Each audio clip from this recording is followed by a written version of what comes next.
बोलिए सद्गुरु महाराज की जय। सुंदर साथी, आज मैं आप सभी के सामने परिक्रमा ग्रंथ प्रकरण 42 पर अपना भाव रखने जा रही हूँ। रहियत नहीं चलना सदा सुखदाई रहियत नहीं चलना सदा सुखदाई धाम। साथ जी श्याम जी श्याम, साथ जी श्याम जी श्याम, बिन सत्या ठो जारी, बिन सत्या ठो जारी। कहियत नहीं चलना सदा सुखदाई धाम। कहियत नहीं चलना सदा सुखदाई धाम। एक पियो मधुमतिया अविठ गतिया कंठ खलते हार, खलते हार। एक पियो मधुमतिया अविठ गतिया कंठ खलते हार, खलते हार। एक जुदी जुदी आवे स्वाद देख लवे, एक जुदी जुदी आवे स्वाद देख लवे। कर नूर रोशन झनकार, कर नूर रोशन झनकार। कहियत नहीं चलना सदा सुखदाई धाम। कहियत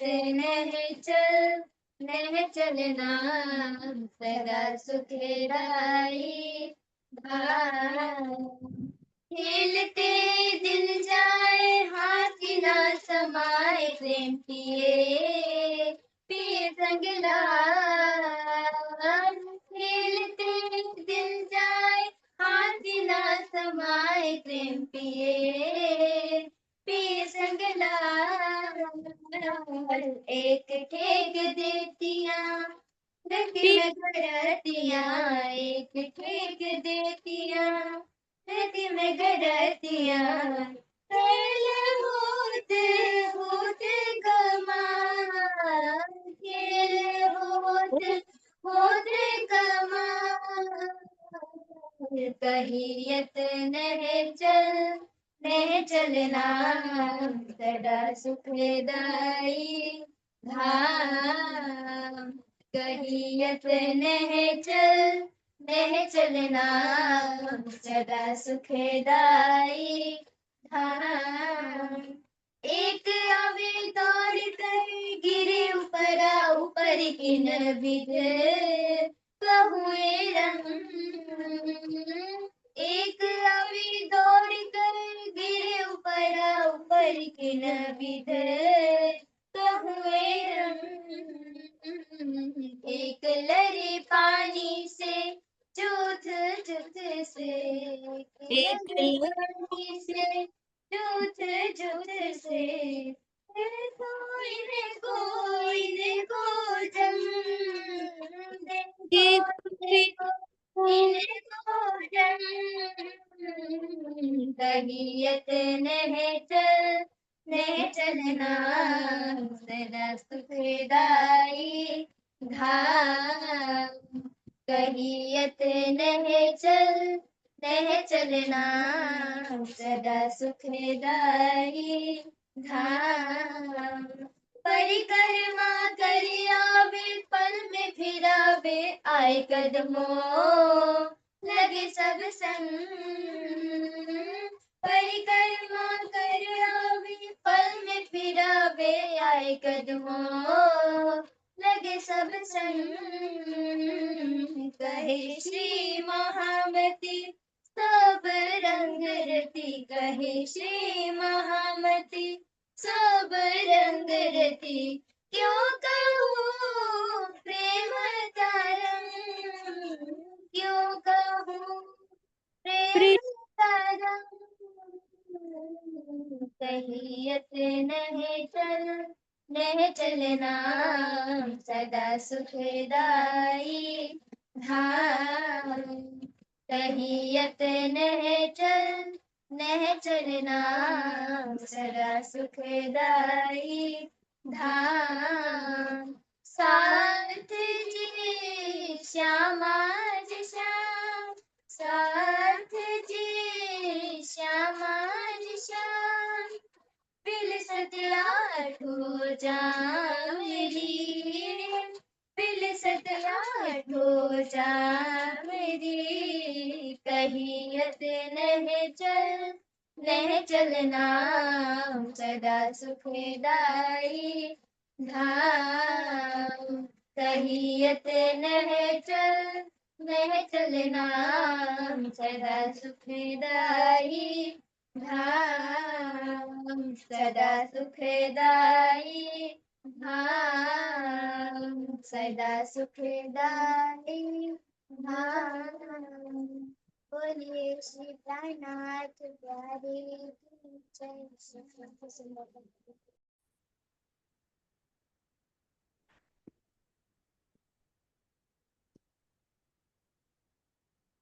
बोलो श्री प्राणनाथ प्यारे की जय। बोलो श्री सतगुरु महाराज की जय। पन्ना धाम की जय। सर्व सुंदर साथ की जय। बंदो सतगुरु चरणी को करूं सो प्रेम प्रणाम। अशुभ हरन मंगल करन, धन श्री देव चंद्र जी नाम। श्री प्राणनाथ निज मूलपति, श्री महिराज सुनाम। तेज कुंवर श्यामा युगल को, पल पल करूं प्रणाम। पिया जी को पल पल करूं प्रणाम। चर्चा प्रारंभ होत है, सुनो साथ चित दे। भजो राज श्यामा श्री प्राणनाथ, सखी जीवन हमारो है। श्री महामती कहे साथ जी, भया चर्चा का वक़्त। अब तुम सुनियो चित दे, लाल आगे आए बैठे इन तखत। लाल आगे आए बैठे इन तखत।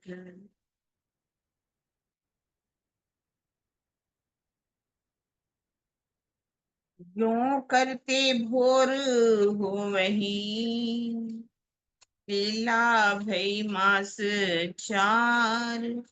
नित्याने उत्सव कीर्तन, हुआ साथ अंग करार।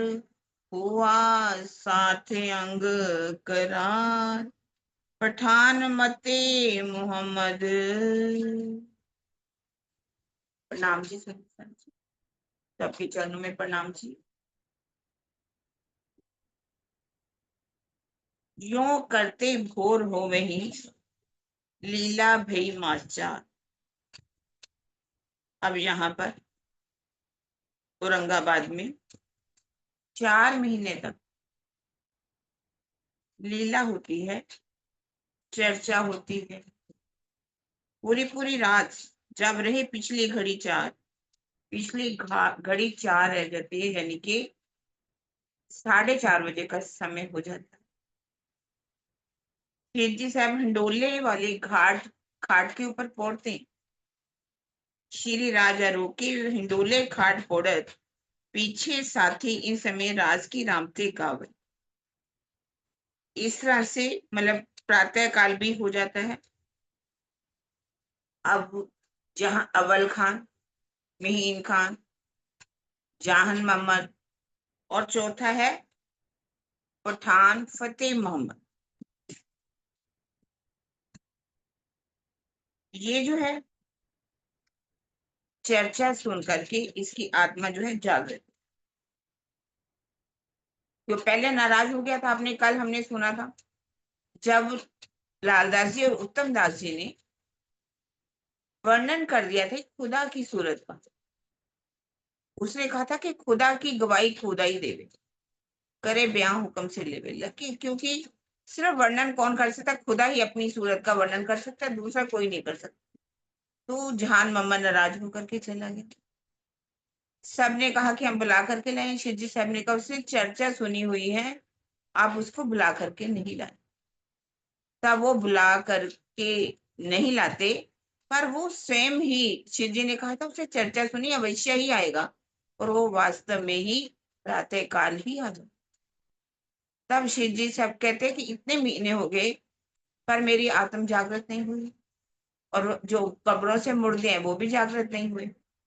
तब शिव जी साहब ने उनके बातनी मायने पूरी तरह से खोले। किस तरह से कब्रों से मुर्दे उठना क्या है, दजाल क्या है।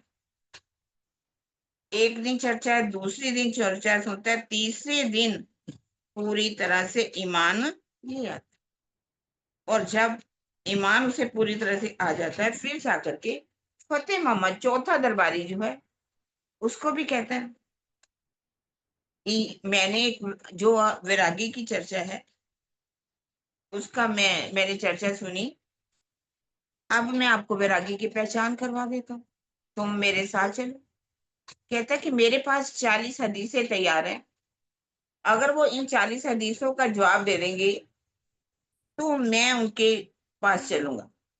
तो उन्होंने कहा ठीक है, 40 हदीसें तैयार किए गए। जैसे कि हमने सूरत में भी सुना, गोविंद जी व्यास जो वल्लभाचार्य मत को मानने वाले थे, सुबोधि टीका से उन्होंने भी 40 प्रश्न ही तैयार किए हुए थे, और 40 प्रश्नों का उत्तर शिव जी साहब ने उसको यथावत दे दिया। अब ये फतेह मोहम्मद भी कह रहा है कि मेरे पास भी हदीसें तैयार हैं 40। तो उन्होंने कहा ठीक है, मैं तुम्हें उत्तर दिलवाऊंगा। तब वो 40 हदीसें लेकर के शिव जी साहब के पास फतेह मोहम्मद को लेकर के गया। तब शिव जी साहब ने कहा कि तू भी इनके मायनों को अच्छी तरह से जानता है, तू क्यों नहीं इन मायनों को खोल देता। तब उसने लिखा हुआ है, तब इनने तलब करी किल्ली अल्लाह कलाम, तब जहान मोहम्मद को भई पहचान इस्लाम। पहले उसने कहा कि आप जो तारतम देते हो, अल्लाह किल्ली जिसे कहते हैं, किल्ली कहा है इनकी, तो आप मुझे वो तारतम दे दीजिए। उसने तलब की। जैसे ही शिवजी साहिब ने उसको कल तलम दिया, तारतम दिया, कहते तब खुल गई हकीकत मार्फत द्वार, नजर भई बकामी ने किया दीदार परवरदिगार। दिन से उसने पहले दिन चर्चा सुनी, दूसरे दिन चर्चा सुनी, तीसरे दिन चर्चा सुनी। जैसे कि अब्बासी बंदर में भैरव ठक्कर ने 3 दिन तक चर्चा सुनी और उसको भी दीदार हो गया था। जहान मोहम्मद ने भी 3 दिन तक दिल दे करके चर्चा सुनी, अब वो भी, उसकी भी नजर खुल जाती है, और मार्फत के हकीकत क्या है, मार्फत क्या है, उसको सारी समझ में आए। अब यहाँ पर ये बात आती है कि चर्चा वो इतने महीने से सुन ही रहा था, तो आज उसने क्यों ऐसी इच्छा की कि आप मुझे पहले तारतम दीजिए। पहले वो चर्चा सुन रहा था, एक लहरों का आनंद ले रहा था, सागर में जैसे लहरें आती हैं उतरती हैं नीचे, अब उसमें की ठंडी ब्यार में आनंद ले तो रहा था, लेकिन जैसे ही उसने तारतम लिया, उसके अंदर छिपे हुए भेद अपने आप खुले, हकीकत और मार्फत के भेद उसको खुलने लग गए। अब यहाँ पर है कि शिवजी साहब ने जो उसको तारतम दिया, क्या वो कान में तारतम दिया या सबके सामने बैठ करके तारतम? जैसे कि आज यही रीति चल रही है कि कान में तारतम दिया जाता, कंठी बांधी जाती।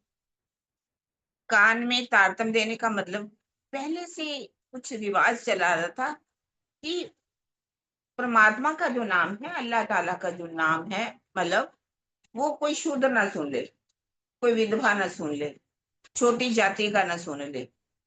यदि वो सुन लेता था तो उनके कानों में शीशा घोल के डाल दिया जाता। यदि अपने मुख से उच्चारण कर दिया जाता तो उसकी जीभ काट दी जाती थी। तो ये रिवाज पहले से ही चला आ रहा था। तो उस आज भी उसी रिवाज को आगे चलाया जा रहा, उसको समाप्त नहीं किया जा रहा। क्या जो परमात्मा का नाम लेना यदि कोई सुन लेगा, तो जैसे कि हम यहाँ गंदगी आकाश की ओर फेंके तो गंदगी कहाँ जाएगी? नीचे आएगी ना। और जैसे कि मान लो सूरज निकला हुआ है, ये उदाहरण देखिए, सूरज निकला हुआ है, वो सूरज की किरणें कीचड़ पर भी पड़ रही है। कीचड़ जो है आकाश तक तो नहीं जाएगा ना, कीचड़ सूख जाएगा, लेकिन कीचड़ आकाश की तरफ नहीं जाएगा। क्या परमात्मा का नाम लेने से परमात्मा जो है वो भी शूद्र में माना जाएगा, छोटा हो जाएगा, क्या उसको भी कोई कलंक लग जाएगा? ऐसा नहीं। हमारी वाणी जो है, तारतम जो है, सबके लिए आया है। जिसकी इंतजार सदियों से हो रही थी, जिसके लिए छुपाई भी है, निज नाम सोई जाहिर हुआ, जाकी सब दुनिया देकर, मुक्त देसी ब्रह्मांड को आए ब्रह्म आत्म सत। वो निज नाम जाहिर हुआ है, जाकी सब दुनिया, जिसकी सारी दुनिया इंतजार कर रही। मुक्त देसी ब्रह्मांड को आए ब्रह्म आत्म सत। ये तारतम तो सारी दुनिया को अखंड मुक्ति देने वाला है। तो हम कहें कि कान में दिया जाए। कबीर जी भी क्या कहते हैं? कबीरा कान फूका गुरु हद का, बेहद का गुरु, और बेहद का गुरु जब मिले तो लहे ठिकाना ठोर। कान फूका गुरु हद का, इस संसार में रीति रिवाज है, वो हद के गुरु हैं। कान फूका गुरु हद का, बेहद का गुरु, और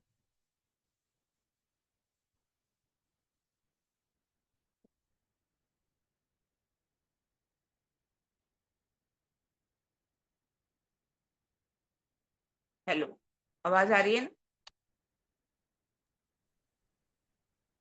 बिल्कुल बेहद का गुरु।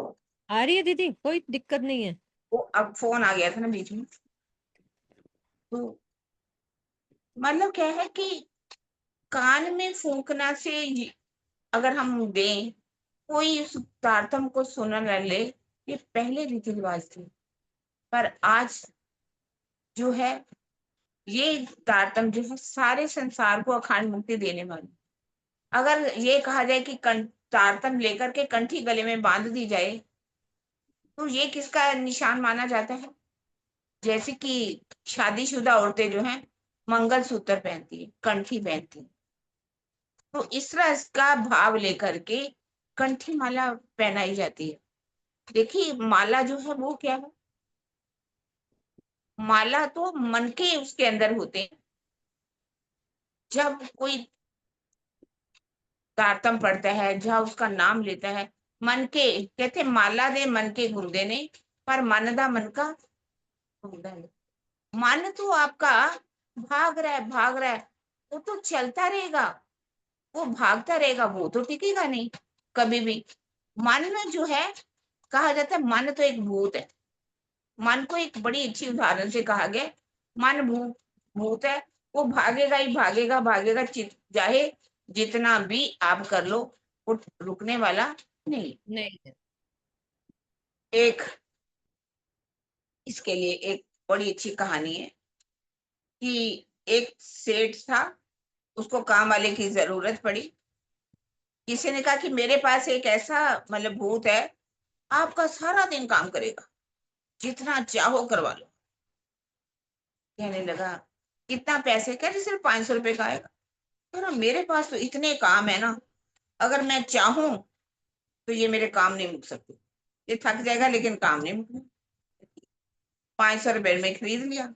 अब वो उसको कभी यहाँ काम दे, वहां भेजे, वहां भेजे, वहां भेजे। उसके पास इतनी शक्ति थी कि पलकों में ही वो जाए, काम करके आ जाए, काम करके आ जाए। उसने शर्त रखी थी, यदि इसे काम नहीं करवाओगे तो ये आपको खा लेगा। अच्छा, अब वो ले तो लिया उसने। अब काम, सोचे भी कितना, वो काम तो मुक ही जाते, समाप्त तो हो ही जाते, जितना भी उसे काम कराए। अब सोचे कि ये तो मुझे खाने लगेगा। तब उसने क्या कहा, एक महात्मा जी के पास गए कि ऐसे ऐसे जो भूत है मेरे पीछे पड़ गया, अब ये मैं काम नहीं देता तो जो मुक्ति देगा।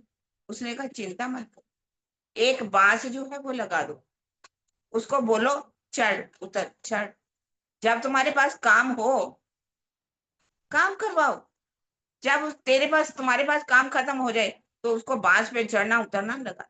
कहने का भाव क्या, ये मन जो है सारा दिन काम करवा लो इससे, जितना भी कहो, काम कभी खत्म नहीं होंगे। लेकिन जब आपको लगे कि अब मैं दुनिया के कामों से विरक्त हो गया, अब मेरे पास कोई काम नहीं, तो इसको किस तरफ लगा दो, उस बांस में, परमात्मा की तरफ। ये प्रेम में इतना डूब जाएगा, इतना डूब जाएगा, अब ये नहीं कहेगा कि मुझे दुनिया वाला काम। ये मन इतनी शक्ति रखता है। इस तरह से ही अब वो कह रहे कि ये जो तारतम्य है,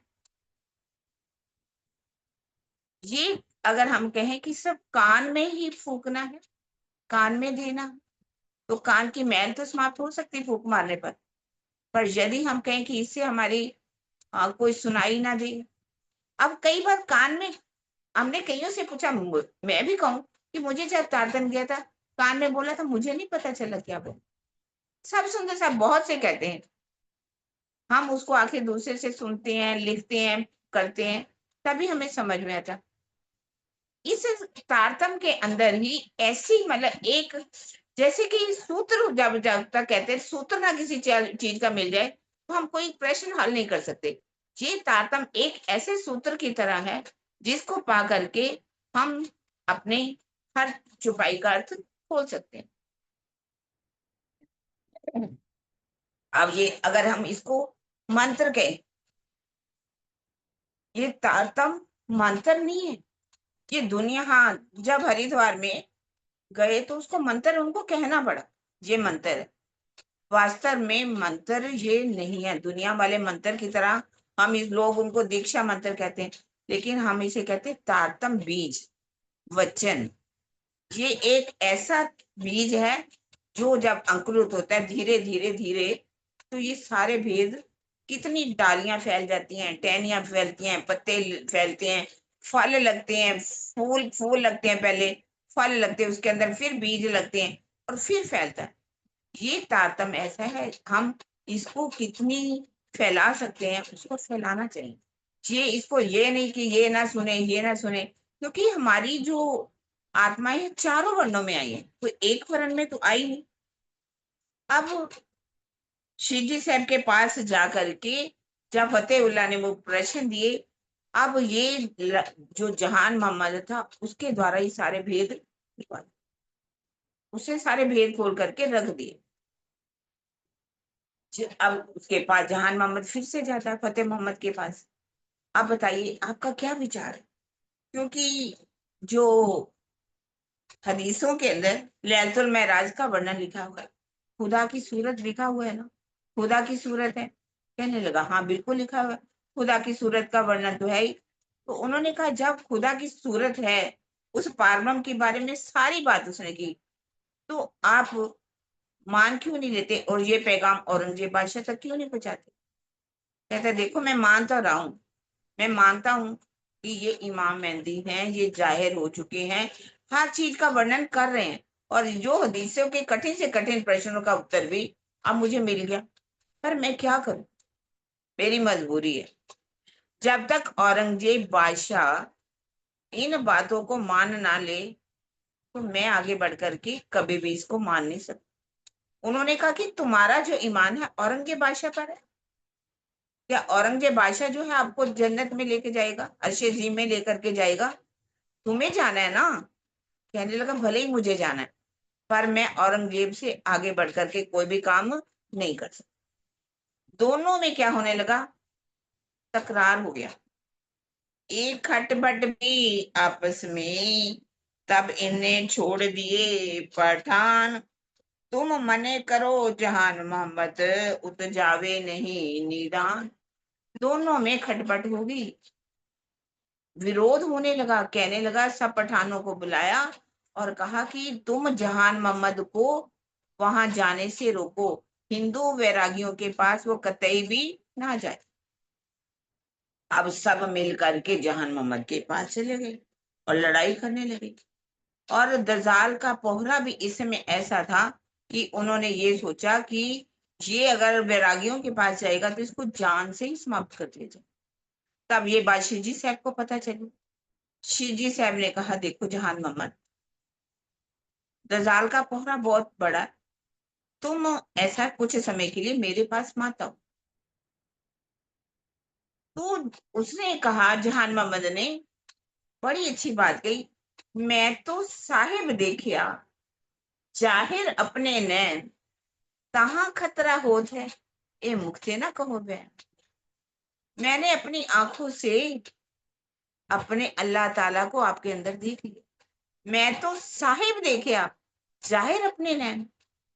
अगर आपके पास आने से मेरी जान को खतरा है ना, ऐसा शब्द मत कहो कि मैं आपके पास ही ना हूं।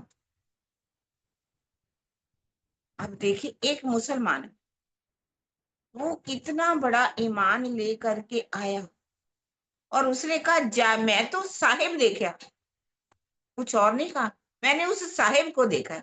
आज हम उस साहिब से ही नफरत करें, उनको क्या कहें, कवि कहें, संत कहें, गुरु कहें, शिष्य कहें, कैसे कैसे नामों से हम उनको संबोधित करें। तो इस बात का हमें सोचना चाहिए। एक मुसलमान इतनी बड़ी बात कहता।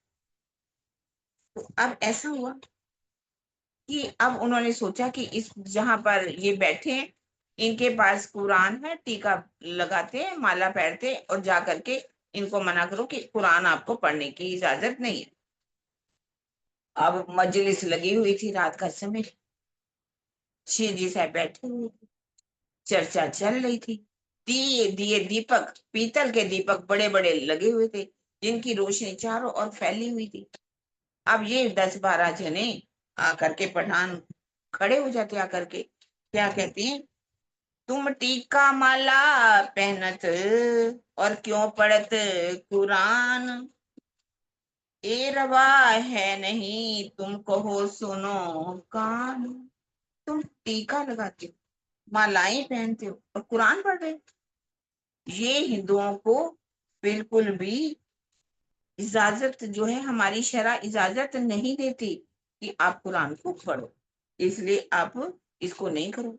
अब यहाँ पर क्या है, शिवजी साहब क्या कहते, देखो हम खुदा और रसूल साहब को की जो मोहब्बत है उसको बांध रहे हैं। रसूल खुदा अल्लाह ताला परम धामी, और वो वही स्वयं रसूल बन करके इस संसार में आए और उन्होंने आकर के कुरान को दिया। कुरान में आकर के कैसे हकीकत और मार्फत के भेद जो हैं, उन्होंने कहा था मैं स्वयं आकर के खोलूंगा। वही इमाम मेहदी साहब आ चुके हैं और आकर के भेदों को खोल रहे हैं। पर ये जो थे, कहाँ इनको समझ आए। वहां कौन बैठा था, जहान मोहम्मद। उन्होंने कहा, मैं तुम्हारा उस्ताद, आज दिन तक शिक्षा तो तुम मुझसे ले रहे थे, आज लड़ने के लिए तुम आ गए। अब ऐसे महीन खान बैठे हुए थे, महीन खान को भी बहुत गुस्सा चढ़ा। अव्वल खान बैठा हुआ था, नूर मोहम्मद बैठा हुआ था, सारे ही लड़ उठ करके उनको लड़ने के लिए दौड़े। तो वो उठे और क्या कहने लगे, यारो उठो जिमी फिरी, इत उड़ गई सब हद। यहाँ तो हमारे मुसलमान भाई ही मुसलमानों को लड़ने के लिए आ गए हैं और यहाँ तो हिंदू मुसलमानों वाली सीमा ही समाप्त हो गई है। अब कृपा करके यहाँ से भागो दौड़ो। फिर जाते जाते क्या बोलने लगे, हे भगत जी हम चाहते हैं, हमको कीजिए माफ, हम तो सब जाते हैं, हमारे दिल हुए साफ। हे भगत जी अब तो हमारा दिल साफ हो गया, हम आपको कुछ नहीं कहते, ऐसे हम यहाँ से जा रहे हैं। उठ भागे यूं कह के जाय सिपा में किया शोर, यारो बड़ा जादूगर हमारा कछु न चलिया जो। सबको जा करके ये बात कहने लगे कि अब वो हम हमारा हमारा कोई बस नहीं चला, हम उनको बिल्कुल भी मना नहीं कर सके। क्यों? क्योंकि वहां पर हमारे ही जो मुसलमान हैं वो ही हमारे खिलाफ लड़ने के लिए आ गए। अब इस तरह से ये किस्सा आया और कहते उसी समय भाव सिंह जो था उसने शिवजी साहब को कहा कि शिवजी साहब ये तो मुसलमान मान ही गए हैं, बात समझ आ गई कि आप ही इमाम मेहदी हो और मैं औरंगजेब बादशाह के साथ लड़ने के लिए बिल्कुल तैयार हूँ। पर एक बात है आपको करनी होगी कि लड़ने से पहले आप मुझे एक बार परम धाम दिखा दें। शिवजी साहब कहने लगे देखो राजा भाव सिंह, परम धाम तो तुम्हें दिखेगा पर तुम्हें इसके लिए कुछ अपना समय देना होगा और थोड़ी इंतजार भी करनी होगी, क्योंकि जब तक जीव पूरी तरह से निर्मल नहीं हो जाता, अभी तुम्हारे अंदर रजोगुण की बहुतायत है। रजोगुण जब समाप्त होगा सतोगुण तुम्हारे अंदर आएगा, तुम्हारा दिल जो है इतना साफ हो जाएगा, विरह से निर्मल हो जाएगा, तो तुम्हें दीदार आराम से हो जाएगा। जल्दीबाजी मत करो। पर वो माना ही नहीं, नहीं नहीं मुझे तो आपको परम धाम दिखाना ही होगा। अब शिवजी साहब ने जैसे ही अपना जोश उनके अंदर डाला और उसको क्षर अक्षर से पार करके योग माया के ब्रह्मांड के अंदर होने वाली रास में उसकी सुरता पहुंची, रास तक पहुंची। और उस रास की लीला में वो इतना खो गया कि यदि यही लीला इतनी सुंदर है तो अब मुझे संसार में नहीं जाना। अब लाख कोशिश करने पर भी सुरता वहीं टिक गई, उधर उनका शरीर जो है वो छूट गया। अब इस बात को लेकर के बहुत से सुंदर साथ में ये एक भ्रांति फैल जाती है कि परम धाम का दर्शन नहीं करना चाहिए, परम धाम का दर्शन नहीं हो सकता, क्योंकि यदि दर्शन हुआ तो शरीर ही छूट जाएगा। क्या परम धाम का दर्शन करने के लिए शरीर छूटेगा? चौपाई वाणी श्रृंगार की कहती, हक देखे टिकिया रहे, सोई अर्श के तन, सोई करे मूल मजकूर, सोई करने करे वर्णन। जो हक को देखने पर उनका दीदार, हक देखे टिकिया रहे, जिसके तन इस संसार में टिके रहते, सोई अर्श के तन, उन्हीं की मूल आत्म जो पर आत्म है परम धाम के अंदर है। सोई करे मूल मजकूर, वहीं आकर के वो राज्य की शोभा श्रृंगार का वर्णन करते, सोई करे वर्णन, बताते हैं कि राज्य के नैन कैसे, राज्य के होंठ कैसे हैं, राज्य के गाल कैसे हैं, खुलेआम छाती का वर्णन करते हैं। तो वो वर्णन करते हैं उस समय भी लगभग देखिए 5500 की जमात है परमहंसों की। जैसे कि लालदास जी से पूछा गया था कि लालदास जी बताओ खोज को सर तालाब की जो पाल है वो ठोस है या पोली? उन्होंने एक मुक्का मारा और बता दिया। बंगला जी में बैठे हुए थे, क्या कहा? ये पाल जो है वो पोली है। आज हम सबको मालूम है नीचे क्या है, मंदिर है, गलियां हैं, हिंडोले, इसका मतलब पोली है। एक मुक्का मारने का मतलब ये है कि उनको परमधाम दिखता था, वो देखते थे, एक एक बात का वो वर्णन करते थे। इसी तरह से ही ये नहीं हम कह सकते कि परम धाम को हम नहीं देख सकते, हम परम धाम को देख सकते हैं। तो भाव सिंह को तन क्यों छूटा? उस शिवजी साहब ने जब उनको मना किया कि देखो अभी आपको परम धाम देखने के लिए जल्दीबाजी नहीं करनी चाहिए, क्योंकि अभी तुम्हारा राजसी गुण नहीं गया। जब तुम्हारे अंदर सात्विकता का गुण आएगा तो तुम्हें दिखाऊंगा। न- तो वैसे भी कहा जाए, जब तुम आप दिखाओगे तब देखूंगी नैन नजर से। हम सबसे भी शिक्षा मिलती है कि हमें जल्दबाजी नहीं करनी चाहिए।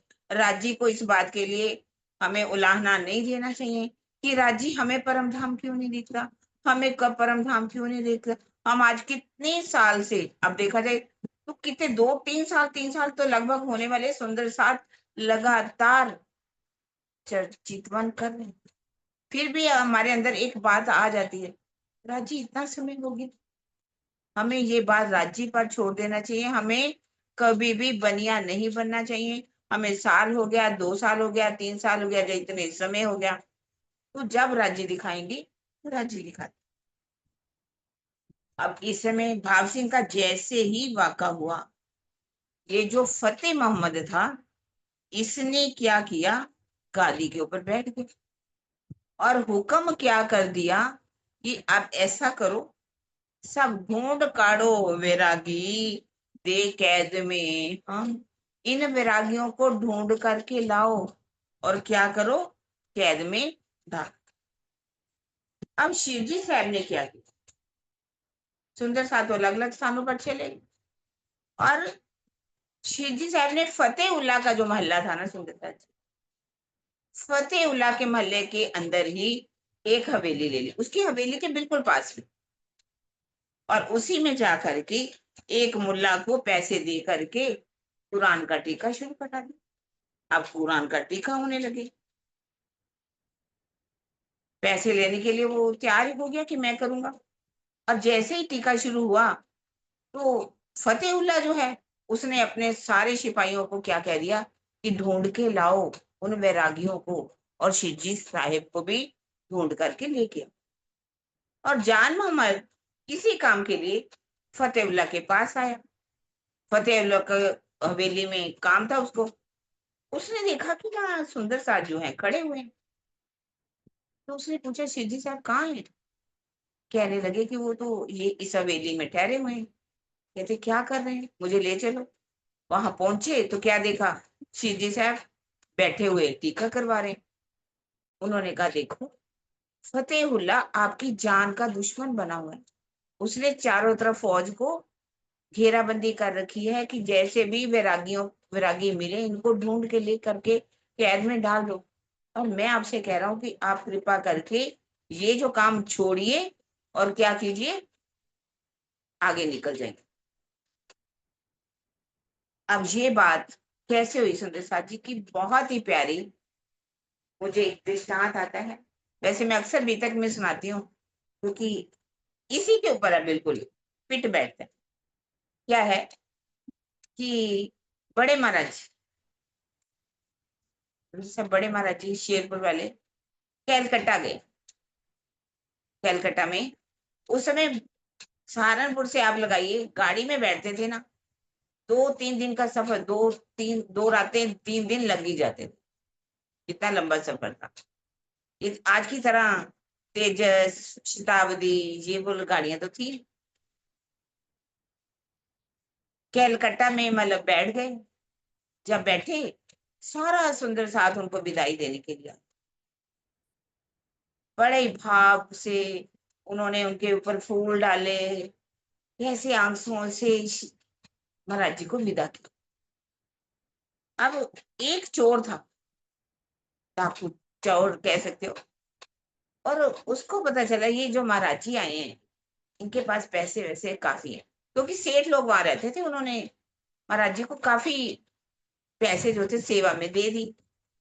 महाराज जी ने अपने पर्स एक था उनके पास, उसमें रखे हुए थे जेब में।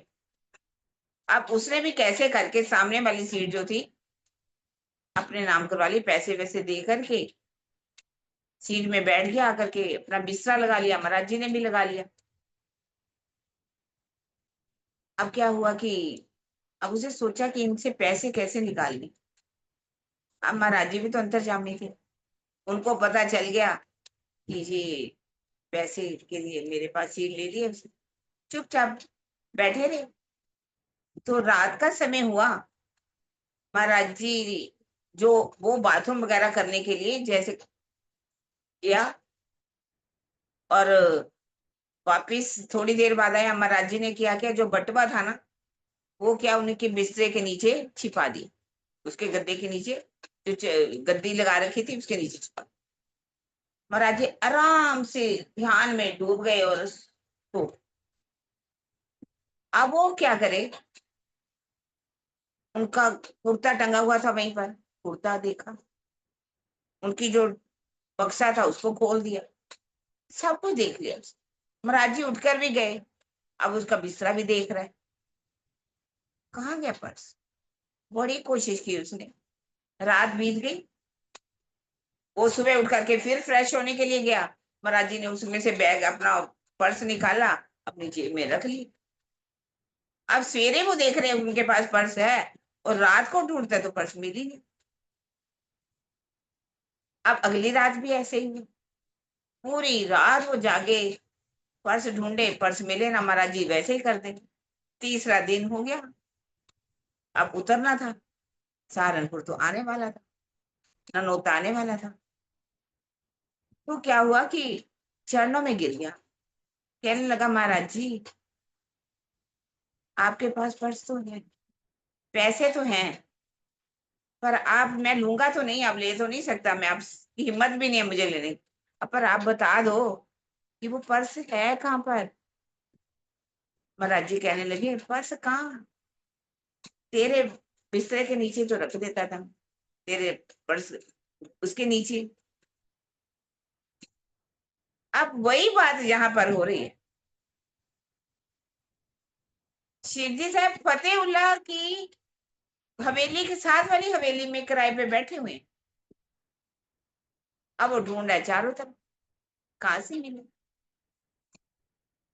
इस तरह से जब उन्होंने कहा, रात रात सब सुंदर साथ तक खबर पहुंच गई कि वहां पर बड़कल दरवाजे के ऊपर सब सुंदर साथ पहुंच जाइए, और सभी वहां से निकलना शुरू। रातों रात 7 कोस निकल गए। उन्होंने शिरडी साहब ने चरणदास जी का नाम लिखा है, चरणदास जी को बुलाया, वो वहीं का रहने वाला सुंदर सा था, कि अब ये टीका का काम तुम करवाओ और हम अब निकल। बड़कल दरवाजे से 7 कोस निकल गए, यानी कि 21 किलोमीटर निकल गए। इधर क्या है, सबसे पूछा जा रहा है, वो वैरागी कहाँ गए, वैरागी कहाँ गए, वैरागी कहाँ गए, क्योंकि फतेह मोहम्मद ने बहुत कह रखा था कि पकड़ के लाओ। बीच में कहा जाता है कि भवानी भट्ट पकड़े भी गए, भवानी भट्ट उनकी पकड़ में आ गए, पर बड़ी तरीके से उनको चकमा देकर के भवानी भट्ट भी निकल।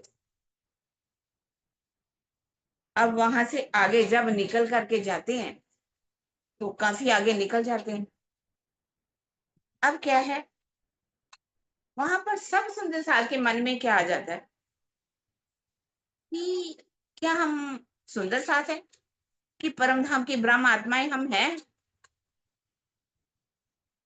अगर ये अक्षरातीत होते, हम परम धाम की आत्माएं होती, तो हमारे इतने दुख के दिन ना देखने पड़ते। कभी हमें भूखे रहना पड़ता है, कभी हमें पकड़ने के लिए जो है पठान जो है चारों तरफ घूमते हैं, मारने को दौड़ते हैं। इसका मतलब ये है कि हम ना तो परम धाम की ब्रह्म सृष्टियां हैं, और ना ही ये अक्षर। ईमान जो है ना डामाडोल, कोर्ट में पहुंचते हैं, और उससे पहले ही कोर्ट में क्या उतरता है, शुक्राना। शुक्राना हमें हर पल हर घड़ी क्या करना चाहिए, शुक्राना बजाना चाहिए कि कुछ हुआ तो नहीं ना, बच गए ना, फिर हमारा ईमान क्यों डगमगाए। तब राजी की मेहर से वहां जो वाणी उतरी उसे शुक्राना कहा। जैसे कि पता नहीं, मुझे याद नहीं, कि एक बहुत अच्छी छोटी सी कहानी है, दृष्टांत है, पक्का है, घटना है, कि मूसा पैगंबर जो थे ना, अल्लाह ताला से बात करते थे, हमेशा बात होती रहती। तो एक बार एक बहुत बड़ा सेठ मिला उनको, कहने लगे आप सुने आपकी अल्लाह ताला से बात होती? कहते हाँ होती है। कहते कि मेरा संदेश देना जा करके अल्लाह ताला को कि अब मुझे माया नहीं चाहिए, अब बहुत हो गया, अब उसको खोलो, छोड़ दो, अब मत दे। कहने लगा ठीक। अब आगे निकला तो एक मिला, बहुत पकड़, गरीब। उसने कहा कि मेरा भी संदेश एक ले जाओ। कहते क्या संदेश आपका? कहता मेरा संदेश ये है कि मेरे पास फटे कपड़े भी नहीं है, तो मुझे तो कुछ देना चाहिए ना। कहने लगा ठीक है, मैं दोनों का संदेश दूँ। उसने उन्होंने अल्लाह ताला से जब बात हुई तो संदेश दोनों का दिया। कहने लगे अल्लाह ताला और जो सेठ है ना, उसको कहो कि तुम शुक्राना बजाना बंद करो। तुम हर समय, हर घड़ी, हर पल आप शुक्राना तो बजाते रहते हो। तेरा दिया हुआ, तेरा दिया हुआ, तेरा ही है, तेरा ही, मेरा कुछ नहीं, मेरा कुछ नहीं, तेरा है, मैं क्या करूंगा दे करके। कहते उसको बोलो शुक्राना बंद कर दे, उसके पास धन आना बंद दे। कह रहा सब कुछ कर सकता हूँ, तब उसका शुक्राना बजाना बंद। और जो दूसरा था उसने कहा मेरा भी तो संदेश आप पर लेकर के गए थे। कहने लगे उसको कहो जा करके कि तुम शुक्राना बजाना शुरू करो। कहता खाक शुक्राना करूं? दिया क्या उसने मुझे? कुछ दिया हो तो शुक्राना बजाओ। तो कहते हैं कि और भी वो गरीब हो। भाव क्या है? हमें हर पल दुख आए सुख आए, चाहे हमारे पास कुछ हो या ना हो, हमें क्या करना चाहिए? शुक्राना बजाना चाहिए। हम बोलना बहुत आसान है, पिया तुम हो तैसी ही जियो, मैं अर्ज करूं मेरे पियू जी, हम जैसी तुम जिन करो, मेरा तलफ तलफ जाए जी। जैसा आप चाहो धनी, जैसा भी रखो, ज्यों जानो त्यों रखो, धनी तुम्हारी हूँ। बोलती बहुत है, हम बहुत बात वाणी को पढ़ रोज अर्जी के बिना तो हम कोई प्रोग्राम खत्म ही नहीं करते, पर हम राज्य की इच्छा पर अनुसार नहीं चलते। अर्जी करना बहुत आसान है। इस तरह से शुक्राना हमें हर पल बजाना चाहिए धनी का। अब शुक्राना कहते, छुपाइए, अब तुम साथ सुनियो साथ जी, शुक्राना करो याद, एक बातों न तुम ऊपर दिखाऊं तुम्हें बुनियाद। ये सुंदर साथ जी, अभी सब सुंदर साथ को क्या करना चाहिए? शुक्राना बजाना चाहिए। मैं आपको वो पहचान देने जा रहा हूं जिसमें धनी की दो प्रकार की मेहर है। मेहर, एक बातनी मेहर और एक जाहिरी मेहर। हमें क्योंकि चाहे दुख आए उसमें भी सुख ही लेना चाहिए। बात बड़ी है सुख की, बात बड़ी है मेहर की, जो दुख में सुख लेवत, सुख में तो सुखदायम पर स्वाद ना बदू पर, दुख आए सुख आवत सो मेरे खोलत नजर। बात बड़ी है मेहर की। हम मेहर अगर कहते हैं, हम राजी, अगर हमारे पास बहुत अच्छा पैसा मिल जाता है, काम चलते हैं, तो पूछा जाए कैसा चल रहा है, राजी की बहुत बड़ी मेहर है। अगर हमारा घाटे में चल रहा है, क्या खाक मेहर है, दुख ही दुख है, राजी दुख का खेल दिखाने लाए हैं, दुख ही दुख दिखा दो। पर दुख आता है तो सुख का पता चलता है कि सुख क्या है।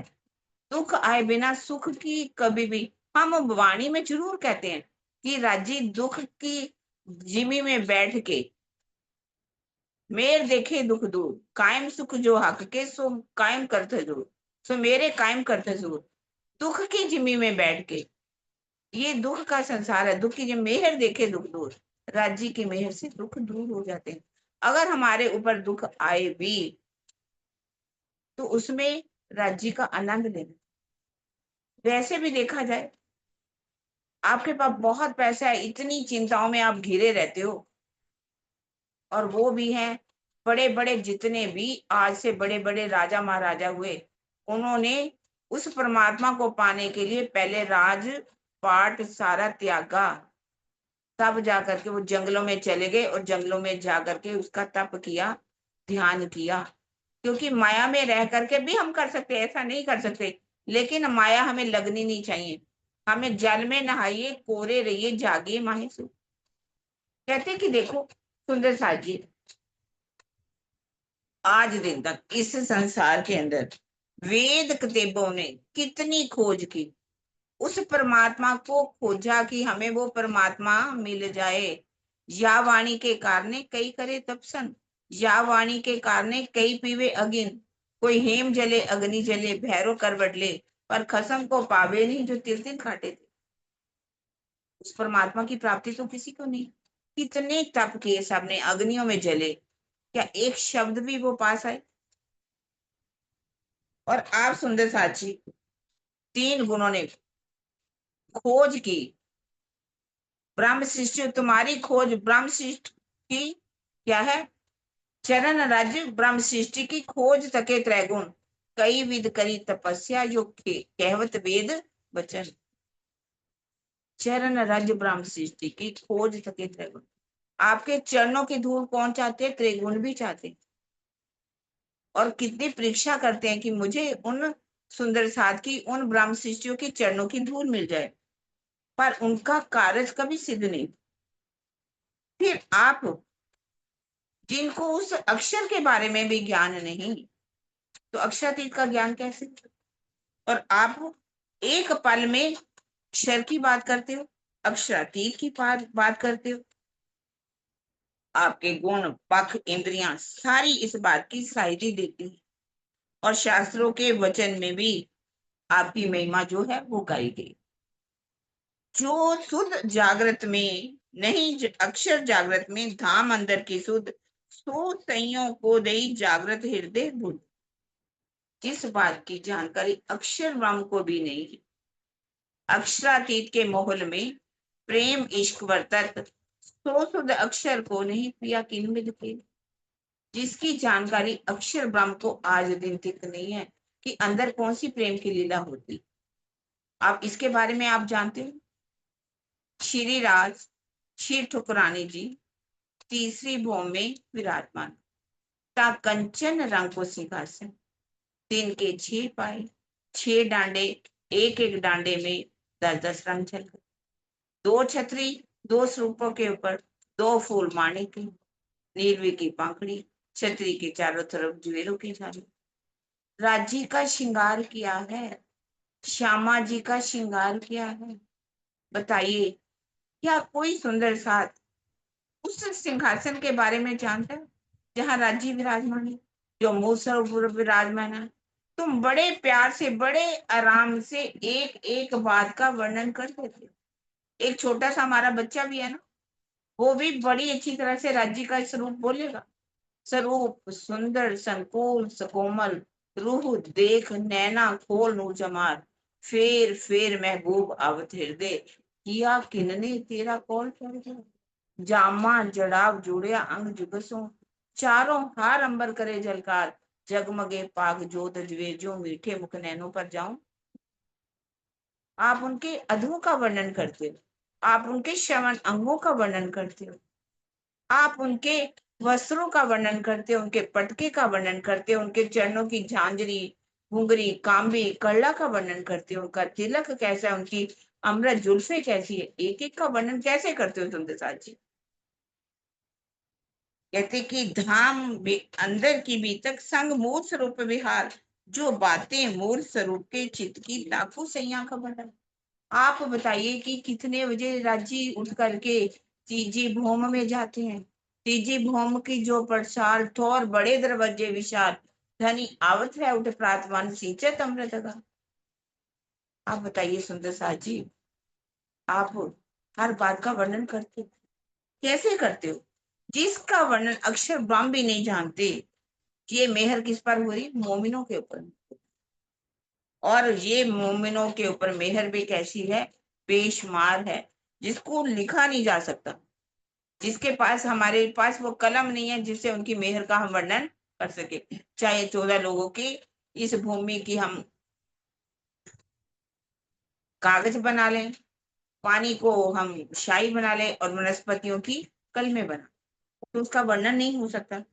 तो आपको वो राजी ने वो दौलत दी है, वो खुराक दी है मोमिनों को, जिससे वाणी वो दी है जिससे हकीकत और मार्फत के भेद सब खुल जाते हैं।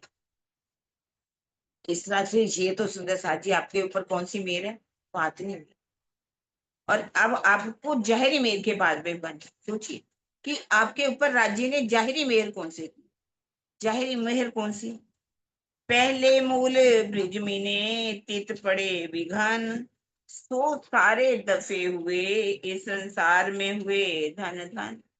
जब आप ब्रिज में आई थी, अगासुर, बकासुर, पूतना है, कंस ने कितने दैत्यों को भेजा, क्या कुछ आपका बिगाड़ पाए? कुछ नहीं बिगाड़। आज तक उस ब्रह्मांड के अंदर कहते आपके चरणों की धूल जो है, जो ब्रह्मादि को नहीं मिली, और वो आप उनकी जूठन को प्रतिदिन लेते हो। और फिर जब आप रास में आए, फिर आए बीच रास के, केहा दूसरा दिन, ना ताकत सुनने त्रिगुण को, तहां खेले मोमिन। जिस रास में आप गए, उस ब्रह्मांड का लय हो गया और ब्रह्म सृष्टियों को राज्य ने कैसे अपने पनाह में ले लिया और कैसे आपको वहां पहुंचाया, वृंदावन के अंदर। जिस वृंदावन को जानने के लिए सबने बहुत कोशिश की कि ये लीला हुई कहाँ पर, किसी को आज दिन तक नहीं पता। वो कहाँ, कौन सी प्रतिबिंब की लीला जो यहाँ की वृंदावन में हुई, उसी में ही अटक करके रह जाते। उसको त्रैगुण भी नहीं पा पाए। उस लीला में तो शिव जी गए, लेकिन आपने जो लीला की उसको कोई जान पाए? फिर कहते इस रास की रात को ढूंढने के लिए कईयों ने अटकल का तो ज्ञान दिया। बातों की सुबोधनी टीका में भी इसका वर्णन हुआ, पर पूरी तरह से वर्णन नहीं हो पाए। फिर कहते रास लीला खेल के आए बरारब शाम, सो वास्ते मोमिन के पूरे किए मनोरथ काम। जब वहां पर तीसरा दिन की लीला मोहम्मद साहब आए, 72 मौजूदे किए उन्होंने, चमत्कार करके दिखाए। और किस तरह से तुम्हारे लिए ही कुरान को भेजा गया और कुरान में सारी निशानियां दिखा दी। और चौथे दिन में कौन आए? देवचंद्र जी। देवचंद्र जी ने भी आकर के किस तरह से आपके लिए ही आड़ी का लीला कर करके दिखाई, क्या उस ब्रिज का वर्णन करके दिखाया, रास की लीलाओं का वर्णन करके दिखाया, आपके लिए जमुना जी का जल भी कल कल कराता हुआ दिखा दिया, जिसमें आप सब नहाए। और इस तरह से पांचवें दिन की लीला में भी जब कौन आए? प्राणनाथ जी। तीसरे तन की लीला जब हुई, तो उसमें आकर के भी उन्होंने कैसे कैसे मौजे करके दिखाए। ऐसा नहीं कि उस समय मौजे नहीं हुए, हीरे निकलने लगे ना, हीरे भी तो दिखा दिए। पूरी धरती पन्ना की क्या करने लगी? हीरे उगलने लगी। इस तरह से कह रहे हैं कि ये उनके तन से जो लीला हुई, 40 वर्ष की पातशाही की भी लीला हुई। पहले तन से कैसे लीला हुई, दूसरे जामे में कैसे लीला हुई, 40 दिन की पातशाही की हुई। इस तरह कहते इमाम की इमामत की याद करो कि जिस इमाम मेहंदी का आना लिखा हुआ था, वो इमामत करेंगे और आकर के क्या करेंगे? सारे ब्रह्मांड को मुक्ति। अब छठा दिन कौन सा है आपका? मोमिनों का। और छठा दिन में मोमिन जमा हो गए और कह रहे कि उस समय भी राज्य ने उनको दीदार दिया आकर के, जाको दिन दिन भासो तासो मिले तिन विद, मन चाहे स्वरूप होए के कारज किए सब। सुंदर साथ ने जैसा भी चाहा दर्शन उनको मिला। अगर सुंदर साथ ने सोचा कि हमें ब्रिज बिहारी का दर्शन चाहिए, तो ब्रिज बिहारी के रूप में दर्शन, रास बिहारी पर ईमान लाए तो रास बिहारी के रूप में दर्शन दिया। अगर किसी ने सोचा कि जो मोहम्मद साहब के रूप में दर्शन, तो उनको मोहम्मद साहब के बसी सूरत में दर्शन दिया। अगर किसी ने सोचा कि नहीं, मुझे देवचंद्र जी के रूप में चाहिए तो उनको देवचंद्र जी के रूप में दर्शन दिया। अगर किसी ने कहा कि मुझे किसका दर्शन है, मूल मिलावे वाले, उससे युगल स्वरूप का दर्शन करे, उनको उसी स्वरूप में दर्शन दिया। जाको दिल जिन भासो तासो मिले तिन विद, मन चाहे स्वरूप होए के कारज किए सब सिद्ध। अब ऐसा, फिर कहते नबी की नबूबत बैठी जानी ना कीन, तो ए लड़ने को सामे अकीन न आया कीन। जिस समय विराट जी के तन में लीला हो रही थी, पूर्ण ब्रह्म स्वयं ही अक्षाती लीला कर रहे थे, पर उनसे लड़ने के लिए भी आप जहां जहां जाएंगे वहां वहां दजाल आकर के खड़ा होगा। वहीं वहीं दजाल ने आकर के पूरी तरह से हमला किया। कहते जब बोए आई इस्लाम की, वही आया बीच दीन, जिनकी नस्ल जो बड़ी ताई बढ़ता गया अकीन। जिसको भी उस तारता वाणी ज्ञान से पहचान हो गई, वो सुंदर साथ में आकर के शामिल हो। उन्होंने ये नहीं देखा, भले ही ऊपर की छपाई में लिखा हुआ है कि शिव जी के तन से जब लीला हो रही थी, प्रेम जी, नंग जी और संग जी आए, है? तो उनको ये था कि लीला किसके द्वारा हो रही है। भले ही बिहारी जी वहां बैठे हैं, लेकिन देवचंद्र जी तन से, तो उनको देवचंद्र जी का दर्शन है। और इसी तरह से ही जिन्होंने जैसा चाहा, भले ही उनका व्यवहार कैसा भी रहा, उन्होंने सुंदर साथ की खंडनी भी करी। खंडनी करके उनको चिचोड़ ठोर मुर्दार जयराम भाई कंसारा को इस तरह से कहा कि हे सुंदर साथ जी, आप कैसे लगे हो, जैसे एक कुत्ता हड्डी लेता है, हड्डी को चूसता रहता है, तो इस तरह से आप भी लगेंगे। आगे आगे पोरबंदर जाते हैं, पाटन जाते हैं, कपैया जाते हैं, अपने भाई को भी नहीं बख्शते, भाई को भी पूरी तरह से वो, क्योंकि राजी क्या करने हैं, आत्माओं को जागृत करके। कह रहे तुम माया में कैसे डूबे हुए हो। लीला राजी ऐसी करते हैं कि वो हम सुंदर साथ को माया से निकालते हैं, पर आपन हजी નથી होती। जोलो बिचारी मन विविध पेरे समझाविया, अन्य कही निध। अभी सुंदर साथी वहां कह रहे हैं कि तुमने अभी भी राजी की पहचान नहीं की क्या। उस समय उन्होंने नहीं की पहचान, क्या हमने भी आज की। वास्तव में हमने भी पूरी पहचान आज की। अपन हजी नहीं किया, जो लोग विचार, हम अपने दिल से विचार करके देखे ना सुंदर साथी, राज्य की पहचान हमने पूरी की होती ना, वो कैसे मेहर के सागर हैं। हम उनकी मेहर में इतना डूब जाएं, हमारे समय नहीं मिलना चाहिए। हम अपने मन को इधर उधर भटकाने से काम करके अगर वास्तविक उस मन को हम 25 पक्षों में लगा दें, अपने राज्य की शोभा में लगा दें, हमारा एक पल भी व्यर्थ नहीं जाना चाहिए। हम तो एक एक पल तो क्या, अपना पूरा जीवन ही दांव पर लगा रखा है। ना जाने कब हमारा शरीर छूट जाए, कब हम उस मौत के पूरी तरह से बैठे हुए हैं, लेकिन अभी भी हमें पहचान नहीं हो पा रही। कह रहे कि इस तरह से 1100 साल लो बड़ा दीन इस्लाम, किया था वायदा दिन को हक फेर आवेंगी। 1100 साल पहले ही धनी ने लिखवा दिया था कुरान के अंदर कि 1100 वर्ष जब हो जाएंगे मैं आऊंगा। 11वीं सदी में इमाम मेहदी का, पहले रूह अल्लाह का आना लिखा, इमाम मेहदी का आना लिखा हुआ था। कहते मेरी तीनों सूरतों को पहचान करनी चाहिए। पहली मेरी बचरी सूरत है, दूसरी मल की सूरत है, और तीसरी हक की सूरत। और आपके लिए गिरो रिबानी उतरे, हम आवे तीन वास्ते, तुम उम्मीदवार तिम के, तुम पहचानियो मुझको। मोहम्मद साहब ने पहले ही लिखवा दिया था कि आपके लिए ही ईंटें गिरेंगी। वो मिश्री की ईंटें कौन सी, ये वाणी थे। ये वाणी किसके लिए कह रही, मैंने तुम्हारे लिए।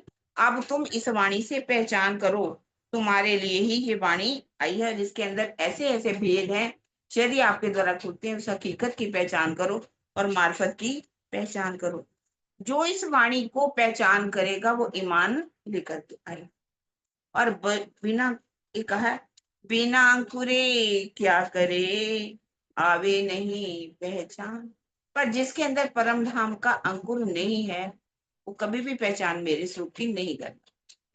उस समय भी जमात कितनी इकट्ठी हो चुकी थी, लगभग 4,500 की जमात हो चुकी है। पन्ना जी में हम पहुंचने वाले हैं सुरसाद जी, और कह रहे हैं कि तारतम वाणी के द्वारा वही पहचान करेगा जिसके अंदर परम धाम का अंकुर होगा। जिसके अंदर परम धाम का अंकुर ही नहीं है, बिना अंकुरे क्या करे सुख लिखिया न ताले। जब उनके ताले में सुख है ही नहीं, तो वो सोचेंगे ये तो एक इंसान है, हम भी इंसान हैं, अरे ये थोड़ी सी चुपाइयां बोल लेते तो क्या हुआ। कहते चर्चा सुने अंदर की और जाए लगत हराम। चुपाई आती, भले ही परम धाम की चर्चा सुनते हैं, पर बाहर जाकर के वो माया की बातें करते हैं। परम धाम के मोमिन कभी भी माया नहीं करेंगे, बातें नहीं करेंगे। मोमिन होते दुनी की तो करते दुनी की बात, चाल चलते इनकी जो होते इनकी जात। आपके लिए ही क्यामत के 7 निशान खुले कुरान के अंदर जो लिखे हुए, और जो हजरत ईसा का आना, हजरत ईसा आएंगे और क्या लेंगे, तारतम की कुंजी लेकर के आएंगे। और जब स्वयं आएंगे अक्षाती तन में, तो प्राणा जी के रूप में जब आएंगे, और उस समय वो आकर के दूसरे जामे में जब लीला करेंगे, तो जो दजाल है ना, दजाल, ये दजाल को मारेंगे। कहा जाता है कि उस समय दजाल जो है, उसने सोचा ये अगर पहचान कर लेंगे तो मैं अपनी जमात तो खड़ी करूं, मुझे ऐसी अपनी जमात बनानी चाहिए जिससे ये मोमिन कहीं माया मेरी तरफ लगे ही ना और पारब्रह्म की तरफ लग जाए। तो उसने क्या जमात तैयार की, एक बेईमान औरत, दूजे बाजे बजावन हार, तीसरे पढ़ने वाले इल्म के, चौथे जादूगर होशियार। एक बेईमान औरत। आज देखिए सुंदर साथ जी, पहले उस समय तो कुछ औरतें थी, नाच करती थी या कुछ काम ऐसे करती थी। आज क्या है, हर सबके लिए तो नहीं कर सकती, औरत जो है अपने ईमान को कितना बिगाड़ सकती, आज वासनाओं में इतनी डूब चुकी है कि उसको एक पति से तो संतुष्टि होती ही नहीं। और ये औरतें ऐसी हैं कि सबके ईमान को समाप्त कर रही। एक जो लज्जा ही औरत का गहना है, जो लज्जा होनी चाहिए औरत के अंदर, क्या है, वो नहीं आती। और वैसे औरत को क्या कहा गया, औरत सबकी जननी है, नारायणी है, और लज्जा की मूर्ति है, लज्जा ही उसका गहना है।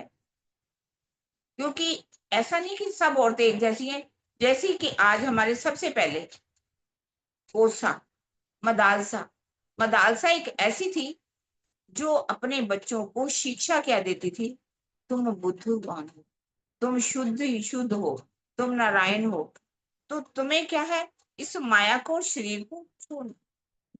इससे अपने छोटे से बच्चे को भी वो ऐसी ऐसी शिक्षा देती थी। और एक भारती थी जो शास्त्रार्थ में इतनी आगे थी, उसने शंकराचार्य जी और उनके पति जो थे मिश्र मंडल, उसका जब शास्त्रार्थ हुआ था तो उसको न्यायिक किसको बनाया गया था, भारती को बनाया गया था, उनकी पत्नी को। पर उसने न्याय उसमें किसका तरफ किया था, शंकराचार्य जीत रहे तो उसकी तरफ कहा कि शंकराचार्य जीते, उसने ये नहीं कहा कि मेरे पति जो है उनको मुझे जिताना नहीं। इतनी विदुषियां हुई हैं, जिन्होंने झांसी की रानी कहाँ हुई, हमारे देश में हुई। और भी ऐसी दुर्गावती एक ऐसी थी जिससे बड़े बड़े अंग्रेज डरा करते थे। कहते हैं कि जो स्त्री है वो अगर जननी जने तो भक्त जन, जा दाता जासू, नाही तो बाज रहे काहे को गवावे लोग। जननी जने तो भक्त जन, अगर जननी अच्छी है तो वो किसको जन्म देगी, भक्तों को जन्म देगी, वीरों को जन्म देगी। वीर वीर शिवाजी, उसकी माँ कौन थी, जीजाबाई, जिसने शुरू से ही अपने बेटे को कैसे संस्कार दिए थे, तभी तो शिवाजी बने।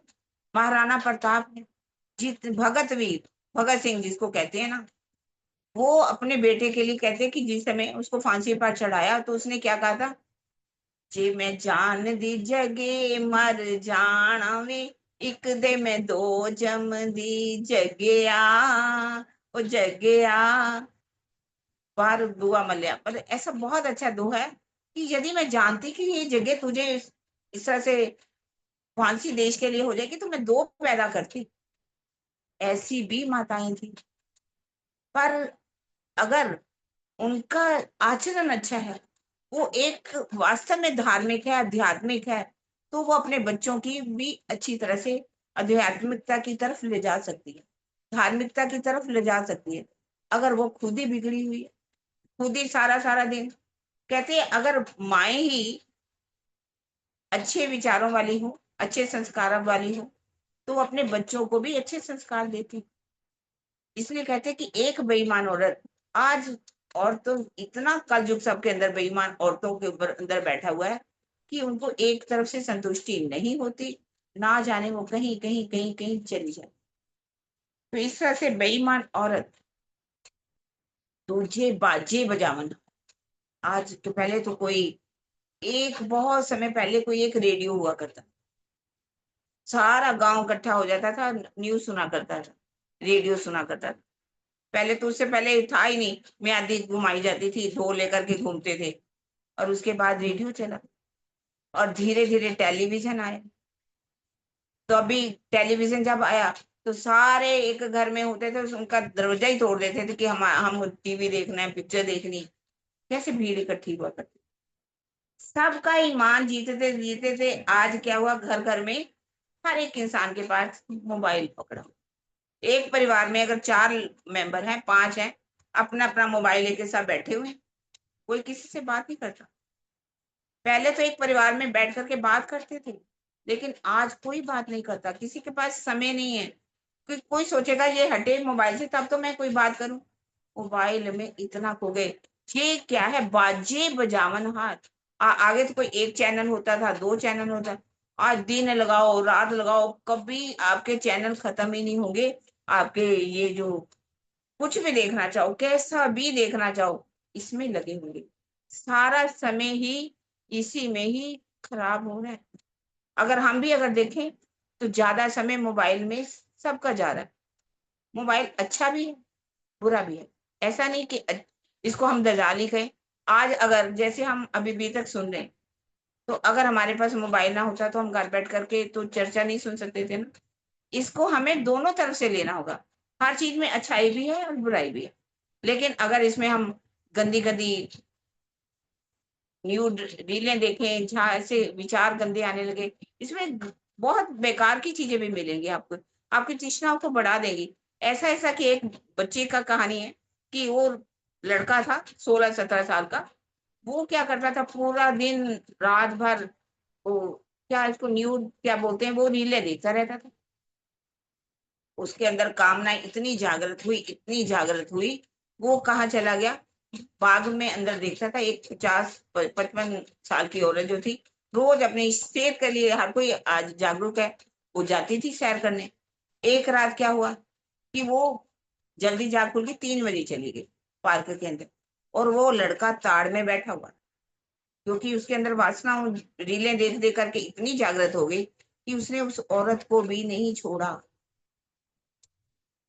बहुत मुश्किल कर दिया उसका जीना उसने, क्योंकि जवान लड़का था, वो थोड़ी उम्र की ज्यादा हो गई थी। तो कहने का मतलब है कि ये बाजे बजावनहार कि ऐसे हैं जिसके अगर अच्छा ले लो तो अच्छाई, बुरा ले लो तो बुराई।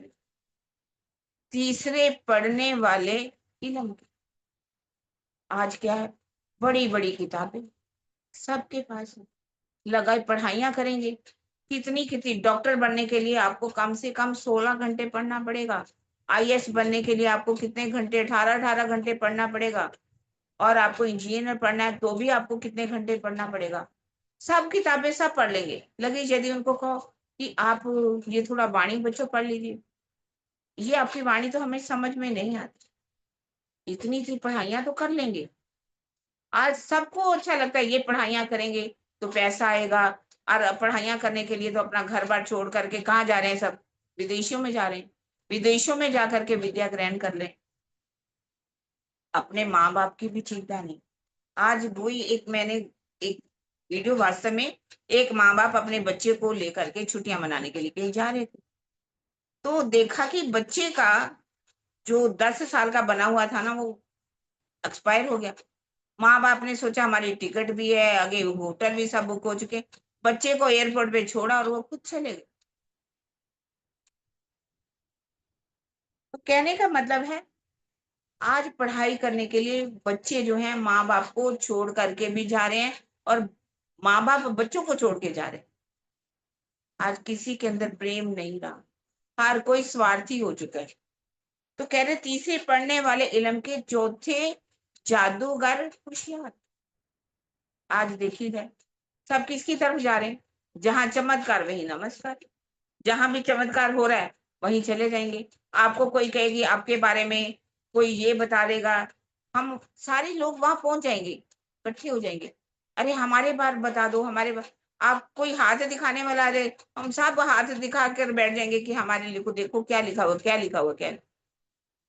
और आज वैसे भी जादूगर होशियार, क्या मतलब, जितने भी चमत्कार करने वाले हैं, जैसे कि आज जितना रश बागेश्वर धाम की तरफ है, कहाँ पर नहीं, हर कोई बागेश्वर धाम की तरफ भाग रहा है।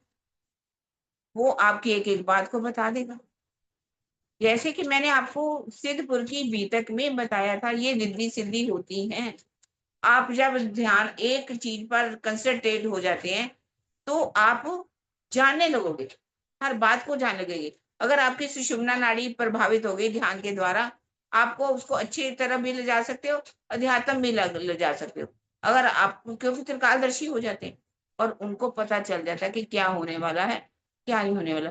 इस तरह से वो आकर के सारी दुनिया को लूटते हैं। और क्या है, हर कोई उधर ही भागेगा। किसी ने कुछ जानना है, किसी ने अपने बेटे के बारे में जानना है, किसी ने अपनी बेटी के बारे में जानना है, कोई अपना भविष्य जानना चाहता है, कोई ये कहेगा कि मुझे बता दो कि मेरा आगे कैसा होगा। इस तरह से इस दजाल ने, इस माया रूपी दजाल ने अपनी 4 फौजें तैयार कर दी। एक बेईमान औरत, दूजे बाजे बजावन हार, तीसरे पढ़ने वाले इलम के, चौथे जादूगर होशियार। फिर कहते हैं, जहां कहूं पावे मोमिन, खींचे अपनी तरफ, जिनमें ईमान असल का, ना सुने एक हरफ। जिसके अंदर परम धाम का अंकुर होगा, जिसके अंदर परम धाम, उसका पक्का ईमान होगा, माया कितना भी जोर लगा ले, कितने भी चमत्कार क्यों ना दिखा ले, कई कितने भी ईमान को समाप्त करने के लिए अप्सराएं क्यों ना आ जाएं, या कितने भी पैसे वाले आ जाए, वो अपने ईमान को छोड़ने वाली परम धाम के मोमिन माया की तरफ नहीं। वो माया को कैसे ठोकर मार देते हैं, जैसे थूक देते हैं तो थूक दिया, माया को थूक दिया तो चाटते नहीं है दोबारा करके, माया की तरफ नहीं जाते। पर कह रहे हैं कि काफरों के दिल बैठ के बड़ा जो किया शोर, मोमिन उतरे अर्श से, चाको चितना हुआ मरोर। पर परम धाम के मोमिनों को माया जितना भी अपनी तरफ खींचना चाहे, माया उनको नहीं, उनका चित्त उसकी तरफ जाता ही नहीं है। और इस तरह से, क्योंकि उनके ऊपर कौन है, अस्राफील जबराइल भेज दिए आमर, निगेबानी कीजियो मेरे खासेपन पर।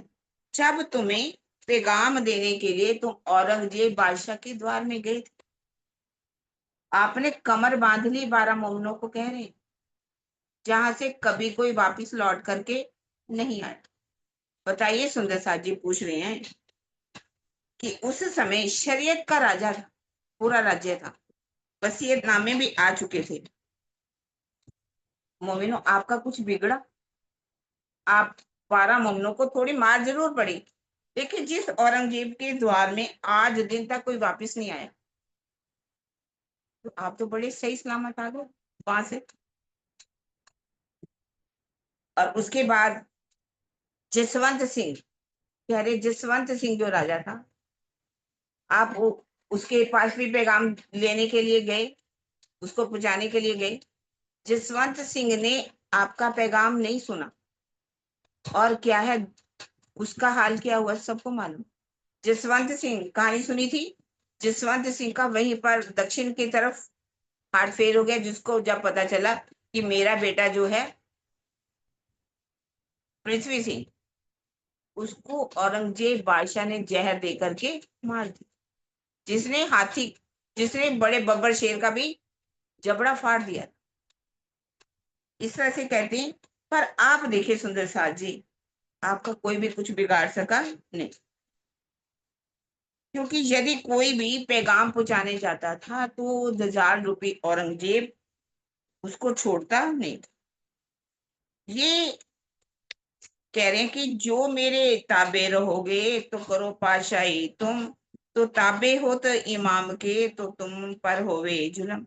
दजाल किसके अंदर जाकर के बैठा? दजाल ने भी सोचा कि मुझे तो कुछ ना कुछ करना ही पड़ेगा, मेरा जोर तो नहीं चल रहा, इनके ऊपर मोमिनों के ऊपर जोर नहीं चल रहा, तो मैं इनके दुश्मनों के ऊपर जाकर के, और किसके अंदर बैठ गया? औरंगजेब के अंदर बैठ गया। औरंगजेब बादशाह के पास जब 12 मोमिन जाते हैं तो वो बातचीत करना चाहता है, लेकिन दजाल जो है बातचीत नहीं करने देते। दजाल का रूप कौन बन गए? जो उनके राज दरबारी थे। उन्होंने कह दिया कि यदि आप इनसे बातचीत करोगे तो उसको पता था अगर मैं बात करता हूं तो ये सब छोड़ने वाले मुझे नहीं। औरंगजेब बादशाह जो था वो इतना कट्टर नहीं था, कहा जाता कि कट्टर नहीं था पहले, पर उसको इन जितने राज दरबारी हो, काजी मुल्ला, इन्होंने ही कट्टर बनाया था। इसके लिए एक बहुत अच्छी बीच में मैं कहानी सुनाने जा रही हूँ। कि क्या हुआ कि हकीकत राय एक लड़का था। हकीकत राय जो था वो स्कूल में मदरसे होते थे उसी समय, गुरुकुल टाइप होते थे सब, कोई ऐसा नहीं मदरसा या कुछ नहीं, सब स्कूल टाइप होते थे, सब जाते थे, हिंदू मुसलमान इकट्ठे ही पढ़ते थे। एक मुसलमान ने सीता माता को गाली दी, शाहजहां का राज था उस समय, और जब गाली दी तो हिंदू को, लड़के को बहुत गुस्सा है। 13-14 साल का था, बड़ा नहीं था, 12-13 साल का। तो उसने भी क्या कहा, मोहम्मद साहब की जो बेटी थी फातिमा, उसको गाली दे दी। अब जैसे उसने गाली दी, उसने जाकर के सारे मुल्ला काजियों को भड़का दिया कि इसने हमारी फातिमा को गाली दी है। सब ने मिल करके, माता पिता का इकलौता बेटा था, फांसी दे। माता पिता ने बहुत समझाया कि ऐसा नहीं, बच्चा है, उसने माता, अगर सीता माता को गाली दी तो उसने भी दे दी। कहने लगे तुम्हें अधिकार नहीं है, हमें अधिकार है गाली देने। अब माता पिता जो थे उनके शाहजहां के दरबार में गए, उन्होंने जाकर के कुंडा खड़काया। तो शाहजहां उतर के आया, कहते क्या बात? उन्होंने सारी बात बताई। उन्होंने कहा ठीक है, आपके साथ होगा, इंसाफ होगा। उन्होंने क्या किया, उसकी शाहजहां ने सारे जितने भी काजी थे जिन्होंने मिलकर के फांसी पर चढ़ाया था, कहा कि लाल किले पर सब आ जाना, आज अब राजा जो है वो क्या है, नौका विहार करेंगे। 2 नौका ले ली, एक में खुद बैठ गया और एक में सारे किसको बिठा दिया, मुल्ला काजियों को जिन्होंने फांसी पर चढ़ाया था। और वहां जा करके पानी के अंदर इस तरह से इंतजाम किया था, जब मुल्ला काजी पहुंचे सबको पानी के अंदर डुबो, सबको मार दिया, शाहजहां ने मरवा दिया। अब उन्होंने सोचा कि मुल्ला काजियों ने, सबने, कि ये शाहजहां ने तो ऐसा मुल्ला काजियों के साथ किया, अगर अब राजा कौन बनेगा, औरंगजेब। अगर औरंगजेब भी ऐसा ही हुआ तो हमारी सल्तनत तो नहीं चलेगी। अपनी सल्तनत को चलाने के लिए औरंगजेब बादशाह के दिल में ऐसे ऐसे विचार पैदा कर दिए, उसके अंदर हिंदुओं के प्रति नफरत इतनी पैदा कर दी, वो हिंदुओं का मुख भी देखना नहीं पसंद। इस तरह से जब वो दजाल किसके अंदर बैठ गया, औरंगजेब के अंदर बैठा हुआ है, और उसने पैगाम को लुटा दिया, पैगाम को सुना ही नहीं। और अब जब देखा हक सुबह ने उसको तखत से उठा दिया, तखत से डर लगने लगा कि अगर मैं तखत पर बैठूंगा तो शेर बैठा वो मुझे खा जाए, मारेगा। उदयपुर में भी, कहते आप उदयपुर में भी गए, आपका तो कोई नहीं बिगाड़ सका था, दजाल तो कुछ नहीं बिगाड़ सका, आप तो बड़े उदयपुर से निकल करके चले गए। जो रह गए, नहीं कहना माना उनकी तो भले बुरा हाल हुआ, बाकी तुम 5,000 की जमात घर से निकले हो, तुम्हारा तो कुछ नहीं बिगड़ा। और इस तरह से सारी बात करें, फिर किस तरह से आप उज्जैन में पहुंचे, बुरहानपुर में। अब औरंगाबाद में भी आप भटकल दरवाजे से 7 किलो, आप 21 किलोमीटर पहुंच गए, तब तो उनको पता चला यहाँ भी आपका कुछ नहीं बिगड़ा, तो कहने लगे मैंने क्या दिया, दई तुमको मैं कुलजम, इनको किया गर्क, पढ़ो मेरे कलाम को, भागे तुम्हारी शक। तुम्हें मैंने क्या दिया, दई तुम्हें मैं कुलजम, इनको किया गर्क। कुलजम का मतलब क्या है, आम शब्दों में सब क्या कह देते, कुलजम, कुल ग्रंथों का, जो सारे धर्म ग्रंथों को लेकर के उसका जो निचोड़ है, ये हमारी वाणी। ऐसा नहीं। ये क्या है, कुल जम का मतलब है कि वो गहराई, वो लाल रंग, जो वो प्रेम का रंग उन मोमिनों पर चढ़ाया जाता है। जब वो लाल रंग मोमिनों पर चढ़ जाता है, प्रेम का रंग चढ़ जाता है, तो वो क्या है, देख तुम्हें कुलजम, और संसार वालों को तो मैं मुक्ति दूंगा ही दूंगा, पर तुम्हें क्या है, ये तुम वाणी लेकर के तुम परम धाम के अखंड सुखों को ले सकते हो। तुम उस युग स्वरूप की शोभा को अपने धाम हृदय में बसा सकते हो। जब वो प्रेम तुम्हारे अंदर आएगा, दई तुम्हें मैं कुलजम, इनो किया गरज, पढ़ो मेरे कलाम को, भागे तुम्हें। जब तुम इस वाणी को पढ़ोगे, तुम्हारे अंदर कोई संशय नहीं रहेगा, किसी तरह का कोई भी संशय रहने वाला नहीं है। कह रहे कि महामती कहे ए मोमिनो, शुक्राना लियाओ बजाए, दजाल सो लड़ाई क्यों कर लिए बचाए। महामती जी कह रहे, हे सुंदर साथ जी, उस शुक्राना को याद करो, राज्य का हर पल शुक्राना करो। कैसे दजाल ने तुम्हारे साथ लड़ाई की, हर तरह से दजाल ने तुम्हारे ऊपर हमला किया, पर क्या तुम्हारा कुछ बिगाड़ सका दजाल, क्या मोमिनों के ऊपर। देखिए जैसे यहाँ एक बकी नागजी भाई, जो शाहपुर बोड़िया में भी बीमारी आई, और शाहपुर बोड़िया में भी बीमारी ही सुंदर साथ का कुछ नहीं बिगाड़ सकी। नागजी भाई को भी कैसे बचा लिया गया, जहां जहां भी गए सुंदर साथ का बाल भी बांका नहीं। राजी अपनी रूहों को किसके तले रखते हैं, मेहर के तले। हर पल मेहर जो है अपनी आत्माओं के ऊपर, उन्होंने इसीलिए ही असराफील और जबराइल को भेजा हुआ। वो जबराइल जो फरिश्ता है, वो क्या करता है, आपकी निगहबानी करता है। यदि आप कोई गलत कार्य करने के बारे में सोचो, आपके अंदर विचार भी गलत आएंगे, तो असराफील फरिश्ता आकर के आपकी बुद्धि को क्या करेगा, शुद्ध कर देगा। अगर आप किसी संकट में फंसे भी हुए हो, तो जबराइल फरिश्ता आपको कभी भी संकट में आने नहीं देगा। क्योंकि अगर मान लीजिए मैं दोनों बातें करूंगी, ऐसा नहीं कि संकट आते हैं, ऐसा कि नहीं आता, लेकिन राजी जैसे एक घड़ा बनाने, कुंभकार क्या करता है, घड़ा बनाता है, ऊपर से तो थकता रहता है ना, लेकिन बीच में अपना हाथ रखता है। इसी तरह से राजी भी, हमारे ऊपर कष्ट आएंगे ऐसा कि नहीं आएंगे, और कष्टों के अंदर भी उनकी मेहर हर पल हमारे ऊपर हर पल बरसी रहती है। कभी कभी हमें लगता है कि हमें हमारे ऊपर दुख है, पर उसमें भी मेहर छिपी होती है राज्य की। वो मेहर को हम नहीं देख पाते, वो हम कष्टों को देखते हैं, लेकिन हमें इनको ना देख करके राज्य का हर पल हर घड़ी शुक्राना बजाना चाहिए। वो शुक्राना अगर हम बजाते रहते हैं, तो समझ लीजिए राज्य को हम जैसा भी राज्य रखें, जो जानो त्यों रखो धनी तुम, जैसा चाहो धनी मैं तुम्हारी हूँ, मुझे दुख भी तुम्हारे हैं।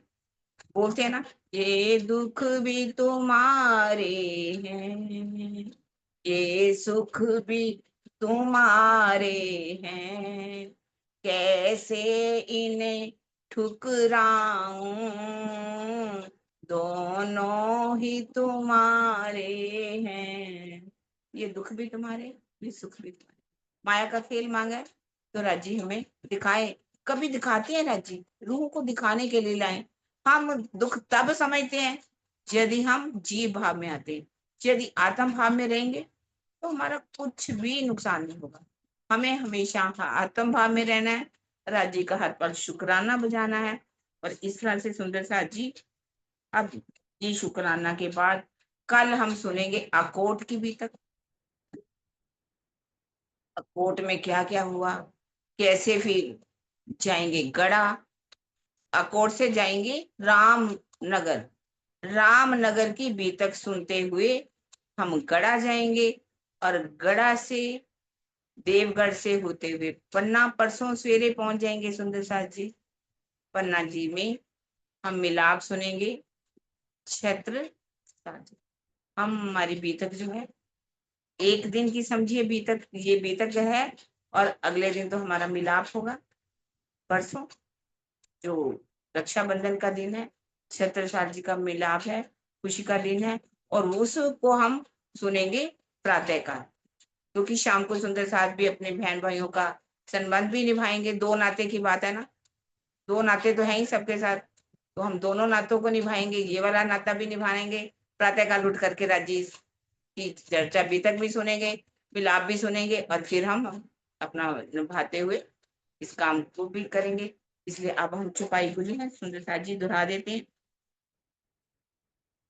श्री महामती कहे ए मोमिनो, शुक्राना लियाओ बजाए, दजाल सो लड़ाई और क्यों कर लिए बचाए, और क्यों कर लिए बचाए। बोलो श्री प्राणनाथ प्यारी की जय, बोलो श्री सतगुरु महाराज की। प्रणाम जी सुंदर साथ जी।